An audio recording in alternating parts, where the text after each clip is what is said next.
सामने आ रही है। शेख हसीना पर सूत्रों के हवाले से जानकारी सामने आ रही है कि हिंडन एयरफोर्स बेस से उड़ा है C-130J। ये सूत्रों के हवाले से जानकारी सामने आ रही है। बांग्लादेश की सेना का है C-130J विमान और आज सुबह 9 बजे प्लेन ने ये उड़ान भरी है। विमान में कौन है इसकी फिलहाल जानकारी सामने नहीं आ पाई है। तो ये बड़ी जानकारी इस वक्त सामने आ रही है कि C-130J जिसने हिंडन एयरवेज से उड़ान भरी है, लेकिन आखिर इस प्लेन में कौन मौजूद है इसकी जानकारी नहीं। और अखिलेश इस वक्त हमारे साथ जुड़े हैं। अखिलेश जी, कुछ पता चल पा रहा है कौन था इस विमान में? सुबह 9 बजे प्लेन ने उड़ान भरी है।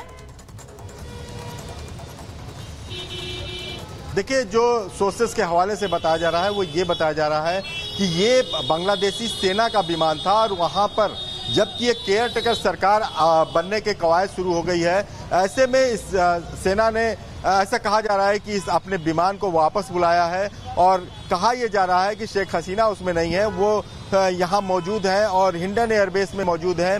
और जैसा कि लगातार हम बता रहे हैं कि वो यूके अथॉरिटी से लगातार संपर्क में है कि उनको वहाँ पे परमिशन मिले, उनका जो क्लियरेंस है वहाँ पे सब क्लियर हो जाए, लेकिन अभी वहाँ बातचीत चल रही है। और ऐसा कहा जा रहा है कि ये जो विमान उनको लेकर के कल 5:45 पर हिंडन एयरबेस पे उतरा था शाम को, वो वापस गया है क्योंकि वो सेना का विमान है, बांग्लादेश सेना का, और बांग्लादेश की सेना ने उसे अपने विमान को वापस बुलाया है। तो एक तरह से कहा जा सकता है कि अगर ये बात पुख्ता है तो इस हिसाब से कहा जा सकता है कि शेख हसीना जो है अभी तब तक ये बात सच है कि तब तक हिंडन एयरबेस शेख हसीना भारत में ही है। ये सेना का विमान था, ऐसे सोर्सेस से जानकारी मिल रही है। अखिलेश जी, आगे भी आपसे अपडेट लेते रहेंगे। मेहमान हमारे साथ जुड़े हैं। फिलहाल सर आप लोगों का धन्यवाद, लेकिन आगे भी आप लोगों से बांग्लादेश के हालात पर और भारत में क्या असर होने वाला है, क्योंकि कई बातें कही जा रही हैं इसको लेकर, उस पर स्थितियां समझेंगे। लेकिन फिलहाल देखते हैं बांग्लादेश की 25 तस्वीरें।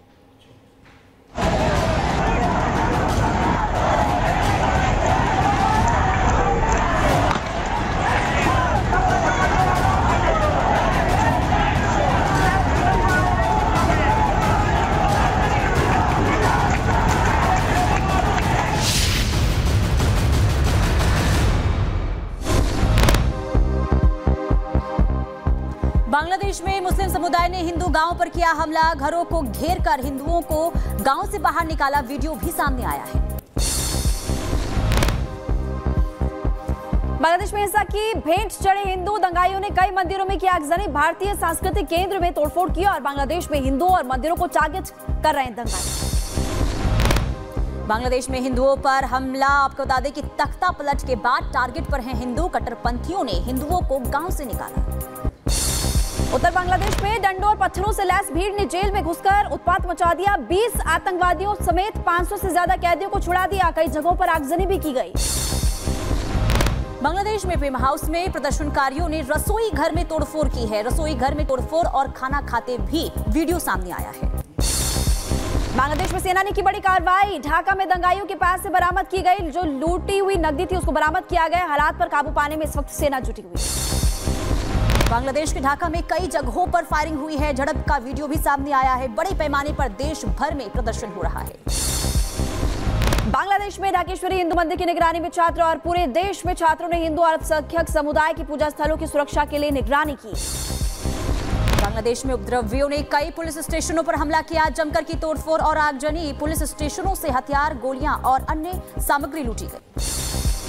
प्रदर्शनकारियों ने बांग्लादेश के बनने में अहम रोल निभाने वाले शेख मुजीबुर रहमान की मूर्ति को भी नहीं छोड़ा और प्रदर्शनकारी ढाका में बंगबंधु शेख मुजीबुर की मूर्ति पर चढ़कर तोड़फोड़ करते हुए नजर आए। उपद्रवियों ने बांग्लादेश के पूर्व क्रिकेट कप्तान मशरफे मुलजरा के घर पर आग लगा दी है। शेख हसीना के बेहद करीबी माने जाते थे मुर्तजा। और बांग्लादेश में अंतरिम सरकार की मांग, छात्र नेता नाहिद इस्लाम ने 2 घंटे में अंतरिम सरकार की मांग की। शेख हसीना के खिलाफ भी भड़कते हुए नजर आए थे। भारत में और लंबा रुक सकती हैं शेख हसीना। ब्रिटेन में शरण मिलने तक भारत में रुकने का समय जो है वो बढ़ा सकती हैं। सूत्रों के हवाले से फिलहाल ये जानकारी सामने आ रही है। शेख हसीना के बेटे सजीव वाजे जॉय का दावा है कि राजनीति में वापसी नहीं करेंगी शेख हसीना और बांग्लादेश की बेहतरी के लिए उनके प्रयासों के बाद विद्रोह से वो काफी ज्यादा निराश। शेख हसीना की बांग्लादेश छोड़ते ही होने लगी शांति। आज से कर्फ्यू खत्म, स्कूल से लेकर ऑफिस तक खोलने के आदेश दिए गए। बांग्लादेश के राष्ट्रपति शहाबुद्दीन ने मौजूदा संसद भंग करने का ऐलान किया, जिसका गठन जनवरी 2024 के चुनाव के बाद ही हुआ था। बांग्लादेश में तख्ता पलट के बाद पूर्व प्रधानमंत्री और जेल में बंद प्रमुख विपक्षी नेता खालिदा जिया की रिहाई के आदेश दे दिए गए हैं। राष्ट्रपति ने देशवासियों से शांति बनाए रखने की अपील करते हुए कहा कि पीड़ित परिवारों को मुआवजा दिया जाएगा। बांग्लादेश में तख्ता पलट को लेकर चीन अमेरिका पर साजिश का शक और छोटे देशों को कर्ज के जाल में फंसाकर शर्तें थोपने की चीन की नीति बांग्लादेश अमेरिका के बीच भी तलखी। बांग्लादेश में 10 सदस्यों की अंतरिम सरकार का होगा गठन। मोहम्मद यूनुस हो सकते हैं बांग्लादेश के नए प्रधानमंत्री। आर्मी चीफ ने 48 घंटे में अंतरिम सरकार बनाने का ऐलान किया है। बांग्लादेश के हालात पर भारत, क्योंकि बांग्लादेश के हालात पर सबकी नजर बनी हुई है और इसीलिए भारत भी क्या स्टैंड ले, क्या कदम उठाए, इसको लेकर सर्वदलीय बैठक बुलाई गई है। सर्वदलीय बैठक में दूसरे दलों के भी तमाम नेता मौजूद रहेंगे। केंद्र सरकार ने सर्वदलीय बैठक बुलाई है।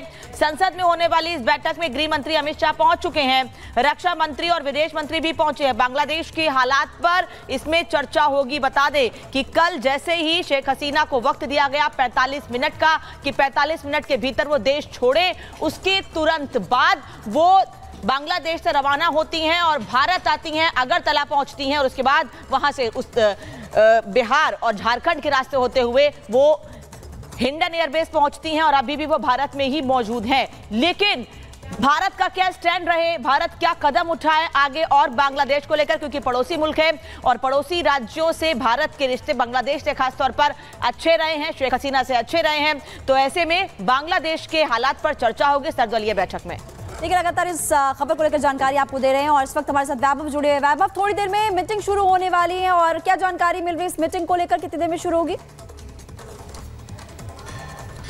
हाँ देखिए, तकरीबन 10 बजे का वो समय था, यानी कि सभी पार्टी के नेता जो हैं वो पहुंचना शुरू हो चुके हैं। कहा यह जा रहा है कि कुछ ही देर में इस बैठक की शुरुआत होगी और ये सर्वदलीय बैठक इस लिहाज से भी बहुत ज़्यादा अहम हो जाती है क्योंकि इस देश में जो स्थितियां हैं और स्थितियों के बीच कैसे ये देश एक कदम बांग्लादेश के इस पूरे मामले में उठाए, उसको लेकर ये सर्वदलीय बैठक बुलाई गई है। कल ममता बनर्जी ने भी ये बिल्कुल साफ कर दिया था और ये कहा था कि पश्चिम बंगाल के लोग किसी भी तरह की अफवाह में ना आए और केंद्र सरकार के हर फैसले के साथ पश्चिम बंगाल सरकार खड़ी है।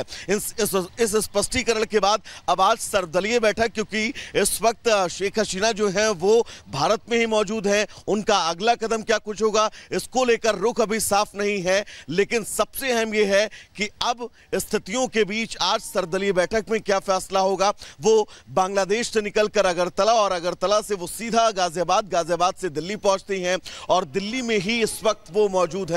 लेकिन कब तक उनकी मौजूदगी दिल्ली में रहेगी, उनकी मौजूदगी के बीच उसका आगे का कदम क्या होगा, भारत इस कदम में किस मजबूती के साथ बांग्लादेश के साथ खड़ा रहेगा।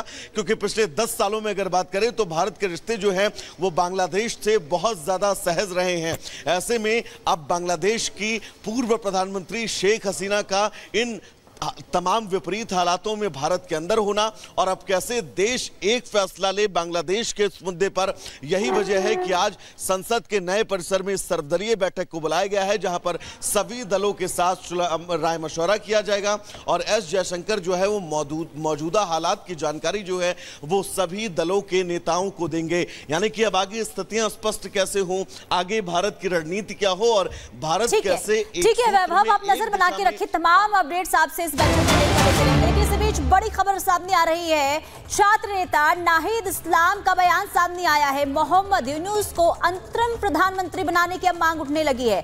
जिम्मेदारी लेने को तैयार है ये कहा गया है। मोहम्मद यूनुस और नोबेल पुरस्कार विजेता हैं और आपको बता दें कि छात्र नेता नाहिद इस्लाम की तरफ से यह कहा गया है कि मोहम्मद यूनुस को अंतरिम प्रधानमंत्री बनाया जाए। नोबेल पुरस्कार विजेता है मोहम्मद यूनुस और इनके अंतरिम प्रधानमंत्री बनाने की मांग जो है वो उठने लगी है। आपको बता दें कि बांग्लादेश में नोबेल पुरस्कार विजेता मोहम्मद यूनुस को नई सरकार के गठन के लिए सलाहकार बनाया गया है और इनके नेतृत्व में अंतिम सरकार की रूपरेखा तैयार होगी। लेकिन इस बीच ये जानकारी सामने आ रही है कि बांग्लादेश में अब मोहम्मद यूनुस के प्रधानमंत्री बनाने की मांग जो है वो उठने लगी है। ये बड़ी जानकारी इस वक्त सामने आ रही है। तो लगातार देखिए जिस तरीके से हालात बिगड़ते हुए नजर आ रहे हैं बांग्लादेश में और इसी बीच बड़ी जानकारी। बिल्कुल पुनीता, बड़ी जानकारी लगातार दे रही है। इस खबर पर हमारी नजर भी है। बांग्लादेश की सत्ताधारी आवामी लीग के नेताओं पर भी जनता का गुस्सा लगातार फूट पड़ा है। आपको लगातार बता रहे कि लालमोहनिहाटी इलाके में आवामी लीग के ज्वाइंट सेक्रेटरी को भीड़ ने आग के हवाले कर दिया। और